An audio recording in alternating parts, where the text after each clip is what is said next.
On Friday, the newly appointed King Charles III will make his first televised address to Britons, as he confirms his place as the new monarch. While Her Majesty's death at the age of 96 has left many devastated and in sadness, stories of her warmth and joyfulness have emerged, particularly with other well-known figures. And when you are one of the world's most recognizable people, it is not surprising that other famous faces are forgotten, such as that of Hollywood heavyweight John Wayne, who was asked to move when the Queen visited Philadelphia in 1976. Her visit to the American city in the 70s marked the first time a sitting monarch had come to the location, and was part of celebrations to commemorate the U.S. bicentennial. Britain and the Commonwealth yesterday went into mourning after news emerged Queen Elizabeth II had passed away. Her immediate family, including the likes of Prince Charles, Prince William, Prince Harry, and Princess Anne, gathered at Balmoral on Thursday, before confirmation of her passing was made public. It sparked an outpouring of grief across the world, with world leaders and influential figures all marking her death with messages of condolences, and recollections of time they spent together. The visit to Philadelphia came more than 20 years after her coronation in 1952, and was the second time she had traveled to the U.S. in an official capacity, following the 1959 trip to Chicago. She traveled to the U.S. city on her royal yacht Britannia, alongside her husband Prince Philip, and reportedly some 45 other special guests and dignitaries.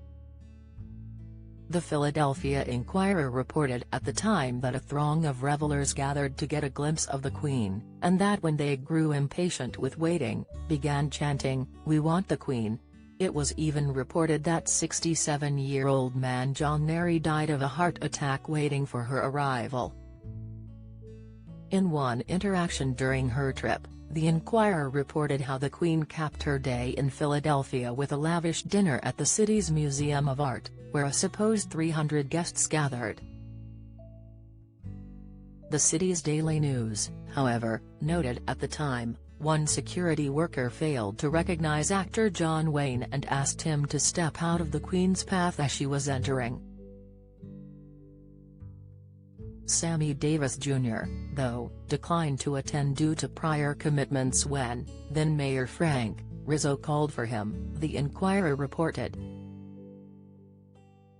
Mr. Rizzo joined Her Majesty for the trip around Philadelphia, and reportedly told reporters how the Queen was very attractive and very gracious.